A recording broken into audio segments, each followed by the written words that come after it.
जय महाराष्ट्र।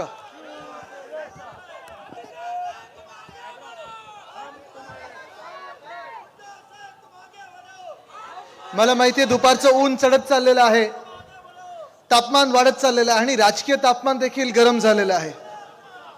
आता येताना जेवढे आपण इथे सगळे मला भेटायला, मला आशीर्वाद द्यायला जमलेले आहात, 2-3 ठिकाणी आम्हाला संजोगजींनी सांगितलं होतं की जरा थांबायला लागेल, स्वागत घ्यायची आहेत। पण ती स्वागत एवढी मोठी होती, एवढी गर्दी होती की जणू काय तिथे देखील आपली एक चौकसभा होते की काय, एवढं प्रेम आज मला पिंपरी चिंचवडमध्ये दिसायला मिळतं। भीती नुसतं त्या जेसीबीची वाटते जेव्हा फुलं असतात त्याच्यात, तेव्हा तर गाडी मी थोडी पुढे न्यायचो, कारण ते जेसीबीच उलटा होतो की काय बघायला लागतं। खेकडे राजकारणात खूप असतात, पण हे प्रेमाचा जेसीबी आहे। नाही, ऐकू नाही आलं?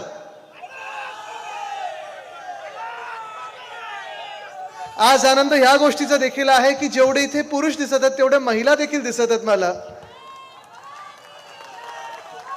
आणि ही शक्ती खूप महत्वाची असते, हे आशीर्वाद खूप महत्वाचे असतात। आपण सर्व एका जिद्दीने एकत्र आलेलो आहोत, एका ताकदीने एकत्र आलेलो आहोत। ना हातात आपल्या खोके आहेत, हे काय लिहिले, ईव्हीएम हटाओ देश बचाओ। मी म्हणीन पहिलं खोके सरकार हटाओ आणि महाराष्ट्र बचाओ। बसून घ्या दादा, बसून घ्या, बसा बसा, आपला मेसेज पोचला। पण आज एका वेगळ्या जिद्दीने आलं, ह्या गद्दारांसारखं आपण वेगळा कब्जा करून बसलेलो नाही आहेत खुर्चीवर। ह्या गद्दारांसारखे आपल्या हातात खोके नाही आहेत, ह्या गद्दारांसारखे आपल्या हातात, आपल्या हृदयात मस्ती नाही आहे, आपल्या डोक्यात माज नाही आहे, पण आपल्या प्रत्येकाच्या हृदयात जे प्रेम आहे ते प्रेमाचं बंधन आपल्याला एकत्र आणतं। आणि हे प्रेम नुसतं एकामेकांसाठी नाही, तर आपल्या महाराष्ट्रासाठी जे प्रेम आहे ते प्रेम, ती भावना आपल्या सर्वांना एकत्र आणत आहे। आज आपण पाहत आहोत, गेले 2 वर्ष एक अवकाळी सरकार आपल्या डोक्यावर बसवलं गेलं आहे, आणि अवकाळी सरकार जे होतं खरं तर चांगलं चाललेलं, आपलं जे महाविकास आघाडीचं सरकार होतं ते सरकार यांनी गद्दारी करून बाजूला पाडलं आणि अवकाळी खोके सरकार आपल्या डोक्यावर बसवलं। नाही, ऐकून आलं परत काय? बघा, इथे प्रचाराची गरजच नाहीये।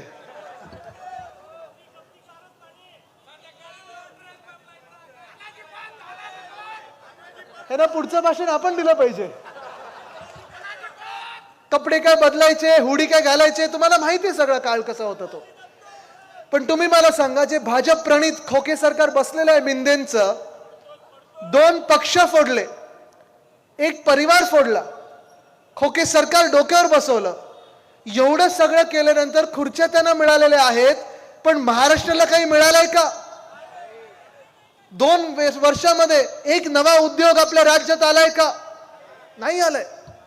आता पण तळेगावला होतो, मागच्या वर्षी देखील आम्ही तिथेच एक मोर्चा काढला होता, मोठा मोर्चा निघाला होता, आणि तो मोर्चा एवढ्यासाठीच काढला होता, आक्रोश मोर्चा होता, तरुणांचा मोर्चा होता, कारण जे वेदांत फॉक्सकॉन ही कंपनी आपण ऐकली असेल सगळ्यांनी। वेदांत फॉक्सकॉन बद्दल किती लोकांनी ऐकलं? जरा हात वरती करून दाखवा। सगळ्यांनी ऐकलं ना? तळेगावमध्ये येणार होतं जेव्हा आपलं महाविकास आघाडीचं सरकार होतं, काँग्रेस असेल, राष्ट्रवादी काँग्रेस असेल, उद्धव साहेबांना सोबत देऊन शिवसेनेच्या सोबत उभे होती, अन्य मित्र पक्ष होते आपले, हे सगळेच लोक जेव्हा आपण सरकारमध्ये बसलो होतो, महाराष्ट्रासाठी आपण लढत होतो, झगडत होतो, आणि सगळे एकत्र येऊन आपण महाराष्ट्राला पुढे नेण्याचं काम करत होतो।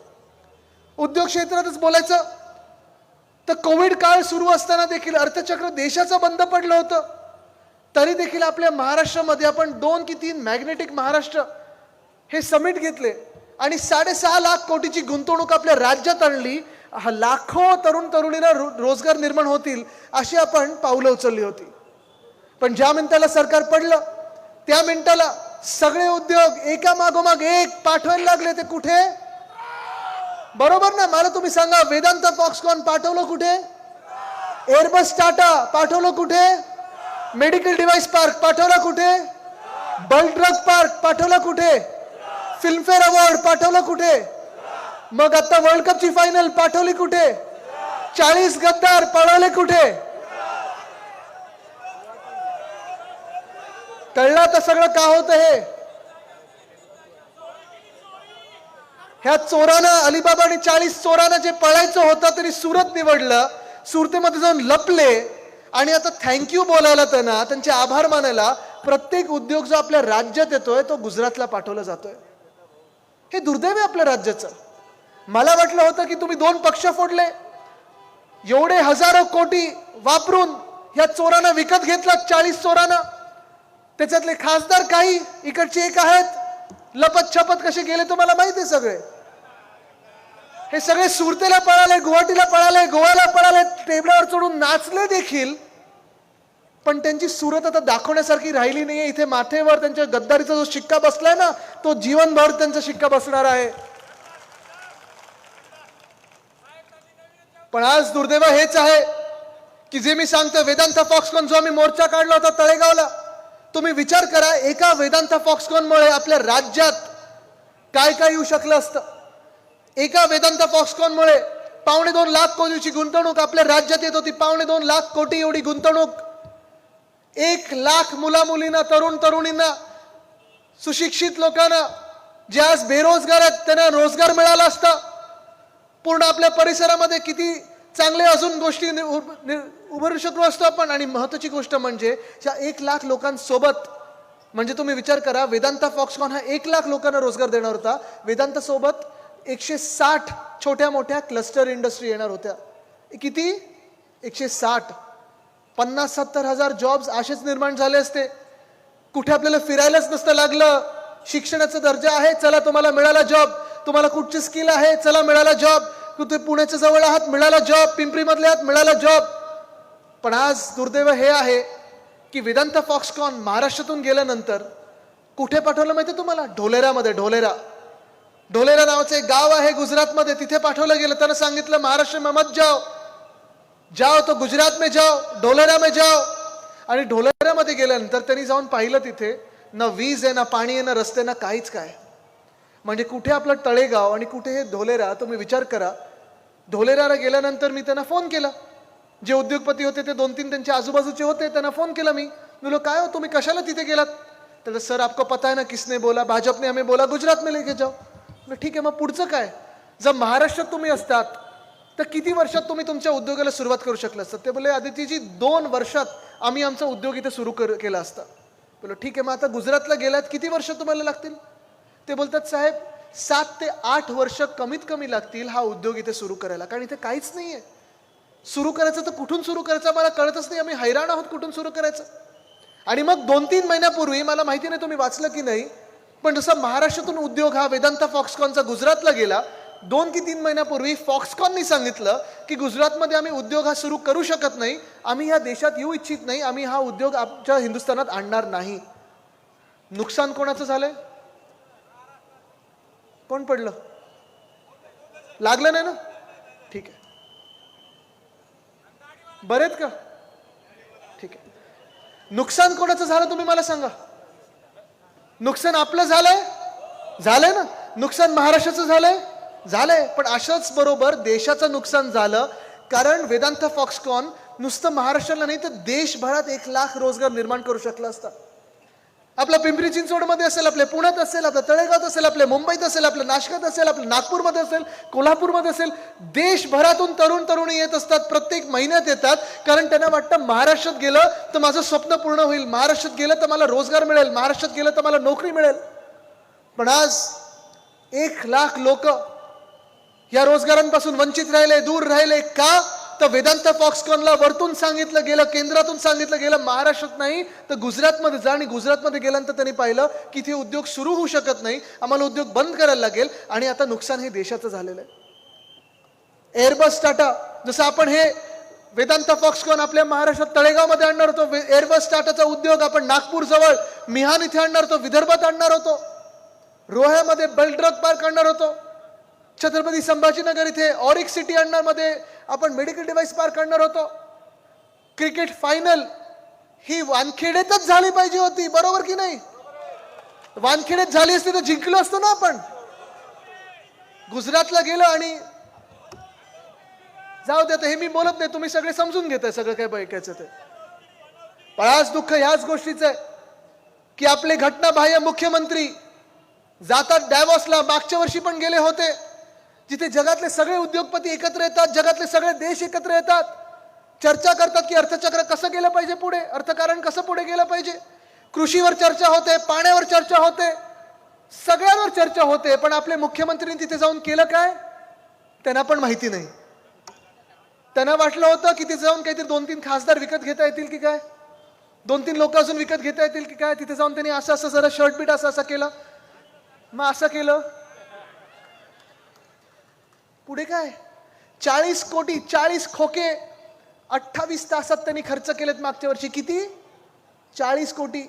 तुम्ही मला सांगा, तुम्ही पण सुट्टीला जाता ना इथे तिथे, गेलात कधी? लोणावळ्याला गेलात, महाबळेश्वरला गेलात, अगदी परदेशी जरी गेलात तरी एका दिवसात तुम्ही 40 कोटी उडवू शकाल का? कोणी? खर्च त्यांनी 40 कोटीचा केलेला आहे. MIDC ला विचारा, त्यांनी 35 कोटीचा अधिकृत खर्च दाखवलेला आहे. पण माझा दावा हाच आहे की 40 कोटी त्यांनी खर्च केला, 40 कोटीच्या खालती खर्च नाही केला. तेच मी सांगतोय तुम्हाला. पण या 40 कोटी खर्च केल्यानंतर 40 कोटी खर्च केल्यानंतर मला तुम्ही सांगा, आपल्या महाराष्ट्रात मागच्या वर्षात एक सुद्धा नवा रोजगार उपलब्ध झालाय का? आलाय? तुम्ही ऐकलंय? मोठे मोठे करार झाले, पण त्या कराराचं पुढे काही झालं नाही. कारण ते जे करार केले होते ते सगळे खोटे करार केले होते. जसं जनतेला ह्यांच्याकडून खोटी आश्वासनं मिळतात, तसे खोटे करार हे डॅव्हॉसला जाऊन करून आले. पण एक सुद्धा महाराष्ट्राला उपयोगी असं काही या महाराष्ट्रात त्यांनी आणलं नाही. या वर्षी देखील गेले 16 ते 18 जानेवारी गेले, परत 2 दिवस तसंच 24-28 तास जाऊन आले. खर्च तरी तसाच माफ केलेला आहे. कारण तुम्हाला सांगतो, तिथे यावेळी जाताना त्यांनी जी मंडळी सोबत नेली होती, 4-5 दलाल सोबत नेले होते, 5-6 राजकीय लोक नेले होते, पण महाराष्ट्राच्या कामाचे लोक एक सुद्धा नेले होते. आणि पुन्हा एकदा तुम्हाला सांगतो, तिथे जाऊन ज्या लोकांना भेटले त्या लोकांना ते पुण्यात पण भेटू शकत होते, त्या लोकांना ते नागपुरात पण भेटू शकत होते, त्या लोकांना ते मुंबईत पण भेटू शकत होते. पण या घटनाबाह्य मुख्यमंत्र्यांना बर्फात जाऊन खेळायचं होतं, म्हणून तो खर्च आपल्या डोक्यावर मारून गेलेले आहेत. तो खर्च तुम्ही आणि आम्ही आपल्या पैशातून देतो, करदात्याच्या पैशातून देतो. पण आज तिथे गेल्यानंतर जे चर्चा करायला पाहिजे, जी मला चर्चा करायला संधी मिळाली, मी साधा एक मंत्री होतो, मुख्यमंत्री पण नव्हतो, पण ज्या काँग्रेस सेंटरमध्ये आज जाऊन 3 वेळा बोलायची संधी मला मिळाली, ह्या घटनाबाह्य मुख्यमंत्री एकदा सुद्धा गेले नाहीत. ना कृषीवर चर्चा केली तिथे, ना पाण्यावर केली, ना नागरीकरण शहरीकरणावर केली, ना ग्रामविकासवर केली. जाऊन नुसतं करार सही करून आलेले आहेत आणि इथे मोठे मोठे होर्डिंग आणि बॅनरवर खर्च करायला लागलेले आहेत. पण जसं उद्योग क्षेत्र कोलमडलेलं आहे, तसं कृषी क्षेत्र देखील कोलमडलेलं आहेच. आपण पाहत असाल, शेतकरी आत्महत्या वाढत चाललेल्या आहेत, शेतमालाला भाव मिळत नाहीये. आज तुम्ही बांधावर जा, शेतकऱ्यांशी बोला, ते त्यांना विचारलं तर तुम्हाला पुढची पिढी तुमची आहे ती शेतीत याविषयी वाटते का, तर मला सगळे उत्तर देतात नाही. 1-2 लोकांना वाटतं की पुढची पिढीने शेतीत यावी, नाही तर सगळे बोलतात नाही आम्ही नोकऱ्यांसाठी शहरांमध्ये पाठवू. पण आज शहरांचे काय हाल चाललेले आहेत. आपण आठवा, उद्धव साहेबांचं जेव्हा सरकार होतं तेव्हा त्यांनी सांगितलं होतं, जे वचन सांगितलं होतं, वचन दिलं होतं शेतकरी बांधवांना की आमचं सरकार आलं तर 2 लाखापर्यंतचं कर्ज मी माफ करू, कर्ज मुक्त करू. ते केलं, त्यांनी करून दाखवलं. म्हणजे एका बाजूला उद्धव साहेबांचं सरकार, आपण पाहता MIDC मध्ये मोठे मोठे उद्योग आणत होतो, छोटे उद्योगांना देखील आपण प्राधान्य देत होतो, वेगळा सपोर्ट देत होतो. तसंच कृषी क्षेत्रात देखील कुठेही कधी अवकाळी पाऊस झाला, कधी गारपीट झाली, तरी पण आपण जाऊन मदत द्यायचो, मदतीचा चेक द्यायचो आणि तो रितसर चेक किंवा त्यांच्या खात्यात ते पैशाचे 2 रुपयाचे चेक घेऊन फोटो नाही काढायचो आपण तिथे जाऊन. पण आज कृषी क्षेत्र कोलमडलं आहे, उद्योग क्षेत्र कोलमडलेलं आहे, शहरांचे हाल वाढत चाललेले आहेत. प्रत्येक शहरामध्ये 2-2 वर्ष प्रशासक बसवलेले आहेत. कधी TDRचा घोटाळा होतो, मला वाटतं इथे पण झालाय संजोगजी, आपणच सांगत होतात मोठा TDR घोटाळा इथे झालेला आहे. TDRचा घोटाळा असेल, कोविड काळातला घोटाळा असेल, रस्त्याचे घोटाळे असतील, कचऱ्याचा घोटाळा आहे.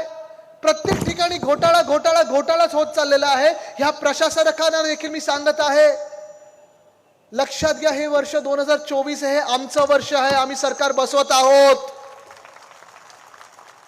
तुम्ही घोटाळे करत असाल, करा, निश्चितपणे करा. या सरकारमध्ये घोटाळे चालत असतील कारण तुमचे मालक जे बसलेत, घटनाबाह्य मुख्यमंत्री, ते चोरी करूनच बसलेले आहेत, ते पक्ष चोर आहेत, ते बाप चोर आहेत. पण आमचं जेव्हा सरकार येईल ना, तेव्हा ज्या ज्या मंत्र्यांनी, अगदी मुख्यमंत्री जरी असले तरी, ज्या ज्या अधिकाऱ्यांनी घोटाळे केलेत, माझ्या जनतेचे पैसे खाल्लेले आहेत, त्यांना जेलमध्ये बसवल्याशिवाय राहणार नाही आम्ही. जेलमध्ये बसून पैसे मोजायला लावू आणि पुन्हा एकदा सरकारच्या तिजोरीत द्यायला लावू. कारण आमचं सरकार आहे ते खरं हिंदुत्ववादी सरकार आहे आणि आमचं हिंदुत्व हे स्पष्ट आहे. आमच्या हिंदुत्वामध्ये एकच ओळ फार महत्वाची आहे. रघुकुल रीत सदा चली आए, प्राण जाय पर वचन न जाय. जी जी वचनं देतो ती पूर्ण करणं गरजेची असतात. जसं मी सांगितलं, उद्धव साहेबांचं पहिलं वचन होतं की कर्जमुक्ती करू, ती करून दाखवली. उद्धव साहेबांनी सांगितलं होतं, प्रत्येक शेतकरी बांधवाला सांगितलं होतं, जर तुम्हाला कधी वाटलं की तुमच्या परिवारासारखं कोणी नाहीये तर माझा भाऊ म्हणून तुम्ही मला समजा. तसंच मंत्रालयात उद्धव साहेब जेव्हा असायचे, मुख्यमंत्री म्हणून बसले होते, प्रत्येक बांधावरच्या शेतकऱ्याला वाटायचं की माझा भाऊ हा मुख्यमंत्री आहे, कुटुंब प्रमुख हा मुख्यमंत्री आहे. आपल्याला आठवत असेल, कोविड काळात असेल किंवा अन्य काळात असेल, महिलांचा सन्मान हा सर्वोच्च असायला पाहिजे, सर्वप्रथम असायला पाहिजे. आजचं मंत्रिमंडळ बघा, जे कोणी शिवीगाळ महिलांना करत असतात, महिलांवर अत्याचार करतात, सगळे आरोप घेऊन बसलेले आहेत त्या मंत्रिमंडळात. पण मुख्यमंत्र्यांना हिंमत नाहीये त्या माणसाला सांगायला गेट आउट म्हणून सांगायची.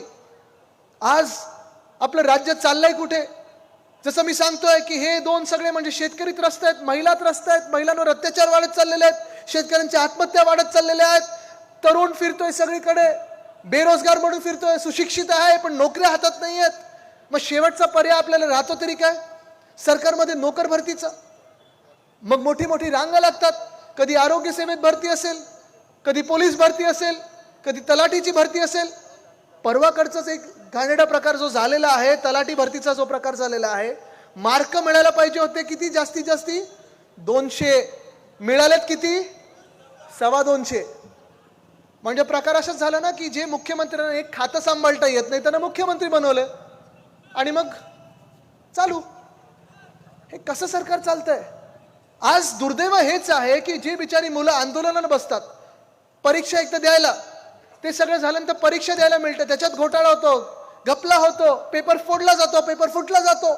मी आज त्या घटनाबाह्य मुख्यमंत्र्यांना इथून विनंती करत आहे, किंबहुना सांगत आहे, चला हिंमत असेल ना, एक तरी निर्णय हा महाराष्ट्रासाठी घ्या की जसं राजस्थानमध्ये, जसं उत्तराखंडमध्ये आहे, तसं जो कोणी पेपर फोडेल त्याला जन्मठेपी झालीच पाहिजे, हा निर्णय आज घ्या.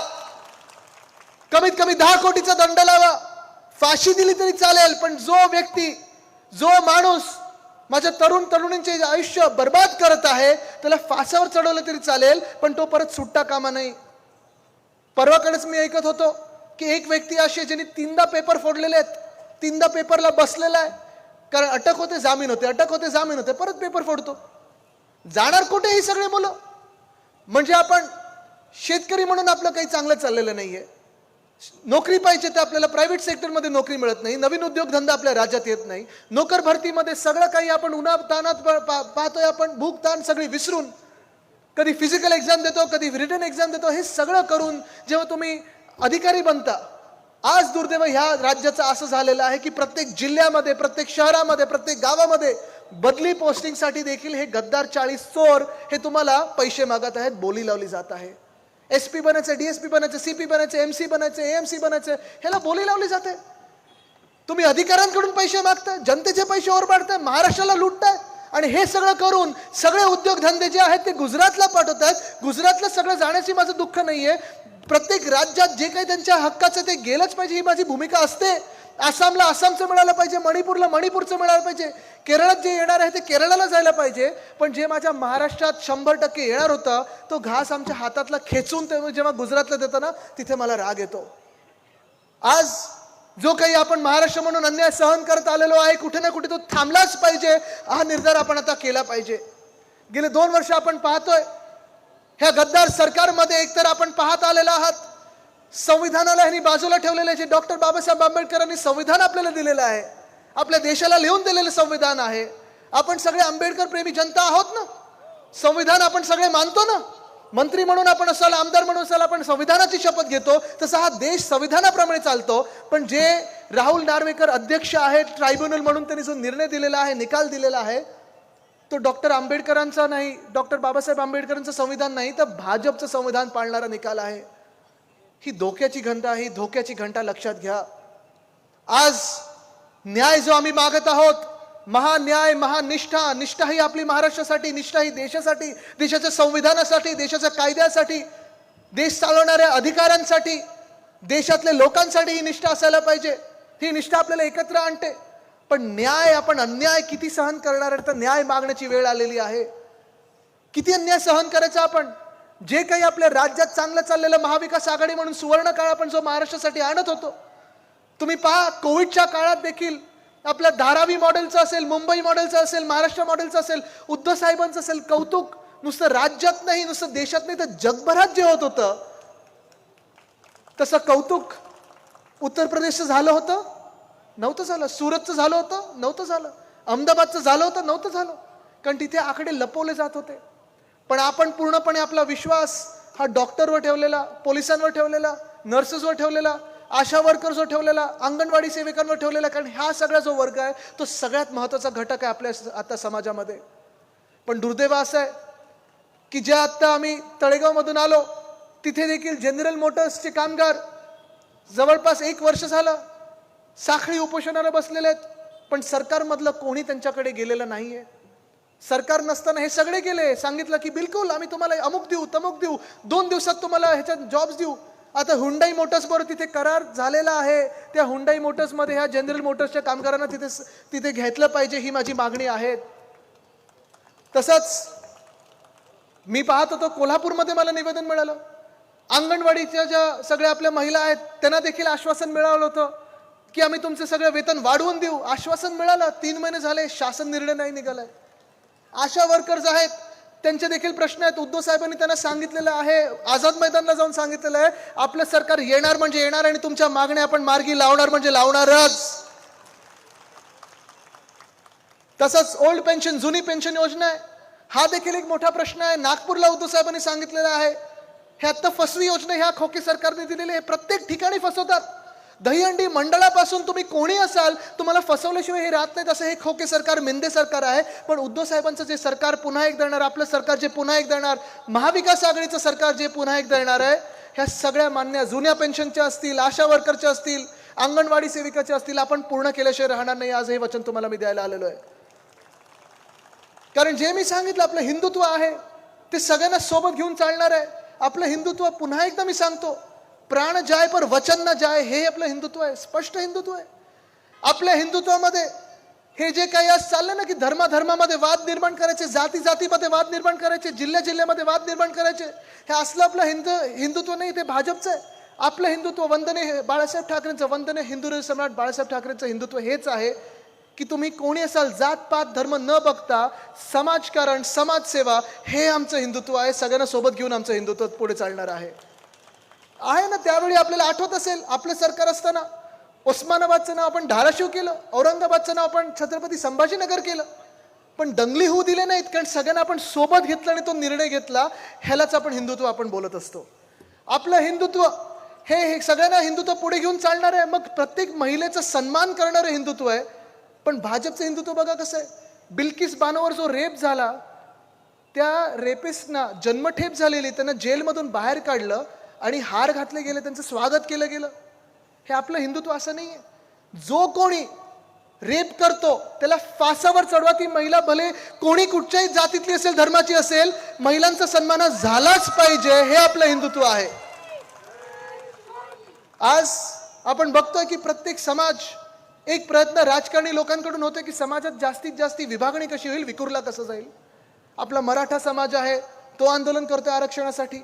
धनगर समाज आहे, ओबीसी समाज आहे. प्रत्येकाला वाटते की आरक्षण मिळालं पाहिजे आणि मिळालंच पाहिजे. त्यांच्या हक्काचं, दुसऱ्याच्या कोणाच्या हक्काचं न घेता त्यांना आपण हक्क त्यांचे मिळवलेच पाहिजेत. हे आपलं हिंदुत्व आहे. पण आपलं हिंदुत्व हे देखील आहे की हृदयात राम आणि हाताला काम. कारण आरक्षण मिळाल्यानंतर हाताला काम तर पाहिजे, आरक्षण मिळाल्यानंतर समाजात नोकऱ्या तरी पाहिजेत, रोजगार मिळाला पाहिजे. हृदयात राम आहे, नक्की आहे. पण तिथे जसं आपण दर्शन घेतो, तिथे त्या मंदिराला, अयोध्येला जसं जाणार आहोत आपण, तसं आपल्या इकडे प्रत्येकाचं घर चालवणं देखील मंदिर पाहिजे. आणि ते मंदिर म्हणजे आपलं रोजगार असतं, ते आपण निर्माण करणं गरजेचं आहे. आणि म्हणून ही सगळी भावना घेऊन पुढे जात असताना, हा निर्धार करून पुढे घेऊन जात असताना मला तुमच्याकडून एकच पाहिजे की आता आपण अन्याय सहन करायचा नाही. आता ह्यांच्या भूलथापांना आपण बळी पडायचं नाही. हे प्रयत्न पूर्ण करणार आहेत. पुढच्या 2 महिन्यामध्ये लोकसभा निवडणुका असतील, कदाचित विधानसभेच्या देखील निवडणुका लागतील, की आपण समाजामध्ये विखुरले जाणार आहोत का? जिल्ह्यामध्ये भांडणं लावतील, आपण भांडणार आहोत का? जाती जातीमध्ये विभागणी करणार, तुम्ही विभागले जाणार आहात का? धर्मामध्ये वाद निर्माण करण्याचा प्रयत्न करणार, आपण भांडणार आहोत का? कारण जर आपण भांडलो तर खोके सरकार पुन्हा एकदा डोक्यावर बसेल आणि अहमदाबाद मधून चालायला लागेल. पण जर आपण एकत्र आलो, जर आपण महाराष्ट्र म्हणून जातपात धर्म सगळं बाजूला ठेवून महाराष्ट्र धर्म म्हणून एकत्र आलो, तर कितीही मोठा दिल्लीश्वर असू दे, कितीही मोठी महाशक्ती असू दे, महाराष्ट्र त्याला आडवं केल्याशिवाय राहणार नाही. ही शपथ शिवरायांच्या चरणी घेऊन आपण पुढे निघूया. धन्यवाद. जय हिंद, जय महाराष्ट्र, वंदे मातरम.